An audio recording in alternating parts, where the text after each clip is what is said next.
ಪ್ರಭು ಕ್ರಿಸ್ತರಲ್ಲಿ ನನ್ನ ಒಲುವಿನ ಸೋದರ ಸೋದರಿಯರೇ, ಇವತ್ತಿನ ಶುಭ ಸಂದೇಶ ಮತ್ತಾಯ 5 ವಾಕ್ಯ 24 ತಿಳಿಸುವುದೇನೆಂದರೆ, ನಿನ್ನ ಕಾಣಿಕೆಯನ್ನು ಅಲ್ಲಿಯೇ ಬಲಿಪೀಠದ ಬಳಿ ಬಿಟ್ಟು ಬಿಡು. ಮೊದಲು ಹೋಗಿ ನಿನ್ನ ಸೋದರನೊಂದಿಗೆ ಸಮಾಧಾನ ಮಾಡು ಮತ್ತು ನಂತರ ಬಂದು ನಿನ್ನ ಕಾಣಿಕೆಯನ್ನು ಅರ್ಪಿಸು. ಚಿಂತನೆ: ಪ್ರೀತಿಯು ಆಚರಣೆಗಿಂತ ದೊಡ್ಡದು ಎಂದು ಯೇಸು ಕಲಿಸುತ್ತಾರೆ.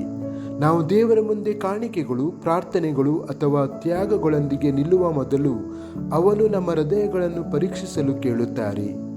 ಒಬ್ಬ ಸೋದರ ಅಥವಾ ಸೋದರರೊಂದಿಗೆ ಕೋಪ, ನೋವು ಅಥವಾ ವಿಭಜನೆ ಇದ್ದರೆ ಸಮನ್ವಯವು ನಮ್ಮ ಮೊದಲ ಕಾಣಿಕೆಯಾಗುತ್ತದೆ. ವಿಭಜಿತ ಹೃದಯದಿಂದ ಬರುವ ಆರಾಧನೆಯನ್ನು ದೇವರು ಬಯಸುವುದಿಲ್ಲ. ನಿಜವಾದ ಆರಾಧನೆಯು ಕ್ಷಮೆಯೊಂದಿಗೆ ಪ್ರಾರಂಭವಾಗುತ್ತದೆ. ನಾವು ಕ್ಷಮಿಸುವಾಗ ನಮ್ಮ ಹೃದಯದಿಂದ ನಾವು ಕ್ಷಮಿಸಬೇಕಾಗುತ್ತದೆ. ನಾವು ಸಮನ್ವಯವನ್ನು ಬಯಸಿದಾಗ ನಾವು ನಮ್ಮ ಆತ್ಮಗಳನ್ನು ಪ್ರವೇಶಿಸಲು ಅನುಮತಿಸುತ್ತೇವೆ.